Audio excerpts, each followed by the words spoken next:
Yamunanagar railway police को मिली बड़ी कामयाबी। 3.5 लाख की अफीम के साथ एक आरोपी को किया गिरफ्तार।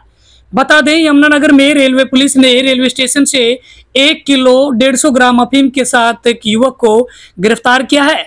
आरोपी की पहचान यूपी के बरेली के रहने वाले मनोज कुमार के रूप में हुई है। मामले को लेकर जानकारी देते हुए पुलिस अधिकारी बोधराज ने बताया कि जीआरपी पुलिस ने नशे के खिलाफ अभियान चलाया हुआ है। इसी दौरान उनकी टीम को एक गुप्त सूचना मिली कि एक युवक अंबाला की तरफ रेलवे स्टेशन पर बैठा हुआ है, जिसकी शक के आधार पर तलाशी ली गई तो उसके बैग से 1 किलो 150 ग्राम अफीम बरामद हुई, जिसकी अंतर्राष्ट्रीय बाजार में 3.5 लाख रुपए कीमत बताई जा रही है। पुलिस टीम द्वारा सख्ती से कार्रवाई करते हुए युवक को हिरासत में ले लिया गया। पुलिस आरोपी से पूछताछ कर पता लगा रही है कि वह अफीम तस्करी के इस मामले में कब से काम कर रहा है और उसके साथी कौन कौन है, और वह अफीम को कहां से लेकर आया था और यमुनानगर में किस किस को सप्लाई करने वाला था। आरोपी को आज जिला अदालत में पेश कर रिमांड मांगा जाएगा। देखिए हमारी ये खास रिपोर्ट। सर, कल हम रेलवे स्टेशन यमुना जगाधरी पर अपनी टीम के साथ रूटीन चेकिंग पे थे। समय करीब 8:30 बजे मुखबर ने आके सूचना दी कि हमीदे वाले पुल जो ओवरब्रिज है उसके पास एक लड़का मेहंदी रंग की कमीज काली पैंट पहने हुए बैठा है, उसके पीछे नीला पिट्ठू बैग है, उसके पास अफीम है। तो हमने अपनी रेडिंग पार्टी तैयार करके हम मौके पे पहुंचे। उसके बताए अनुसार, हुलिया के अनुसार ये लड़का वहां बैठा मिला।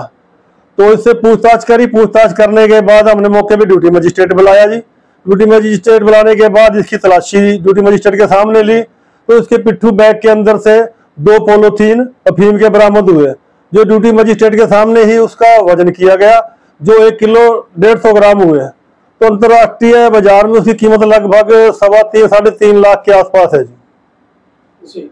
और स्टेशन पर कहां से गिरफ्तार किया सर? ये अम्बाला साइड पीछे मीदा साइड में जी, जो ये ओवर ब्रिज है उसके पास बैठा हुआ था बेंच के ऊपर जी। शक हुआ और या फिर गुप्त सूचना मिली? हाँ सर, गुप्त सूचना पे ये लड़के का नाम मनोज है, ये यूपी बरेली का रहने वाला है। एक ही है सर? एक ही व्यक्ति? हाँ, एक ही व्यक्ति था। इसने यहाँ से लेके ये इसकी टिकट मुरादाबाद से अम्बाला कैंट तक थी, परंतु ये यमुनानगर उतर गया क्योंकि ये कहने लगा कि रेलवे स्टेशन अम्बाला कैंट पे चेकिंग ज्यादा होती है, यहाँ से बस द्वारा पंजाब में आके सप्लाई करता जाके। पूछताछ में अभी तक कुछ सामने आया सर? इसका कोई क्रिमिनल रिकॉर्ड? सर अभी तो ये तो कह रहा है मेरा कोई क्रिमिनल रिकॉर्ड नहीं है, बाकी इसके थाने से पता किया जाएगा, तो जैसा भी होगा फिर उसके बाद देखेंगे जी। क्या लगता है सर, ये सप्लाई कहां से कहां करने वाला है? ये सर बरेली से लेके आया था और पंजाब में इसने सप्लाई करनी थी। FIR दर्ज कर चुके हैं। अब इसको ड्यूटी मजिस्ट्रेट के सामने पेश किया जाएगा। ड्यूटी मजिस्ट्रेट के सामने पेश करके इसका 2-3 दिन का रिमांड मांगा जाएगा। और ड्यूटी मजिस्ट्रेट साहब ने इसका रिमांड दे दिया तो इसके गाँव में जाके तस्दीक तहलील वगैरह की जाएगी।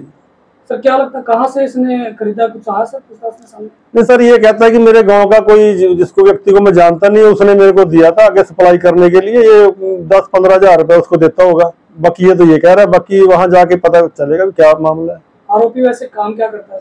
ये सर इसके कहे अनुसार तो ये वेटरगिरी मिंट मजदूरी का काम करता है गाँव में। कभी कभी ये सप्लाई करने के लिए चला जाता है उसके लड़के कहने के अनुसार। तो क्या लगता है सर, कोई गिरोह में सदस्य है या फिर कुछ ऐसा? नहीं, अभी तो इसके बारे में ऐसे कैसे कहते हैं गिरोह का सदस्य है, पर सप्लायर तो है ही। जब इससे एक नशा बरामद हुआ अफीम, सरकार इसके ऊपर सख्त है। हम दिन रात स्टेशन पे चेकिंग करते रहते हैं, तो ये पकड़े में आ गया मुखबर की सूचना के अनुसार। अभी क्या कुछ कार्रवाई की जाएगी सर? इसके ऊपर मुकदमा दर्ज कर दिया। ड्यूटी मजिस्ट्रेट के सामने अभी पेश करने के लिए इसको थोड़ी देर में लेके जाएंगे।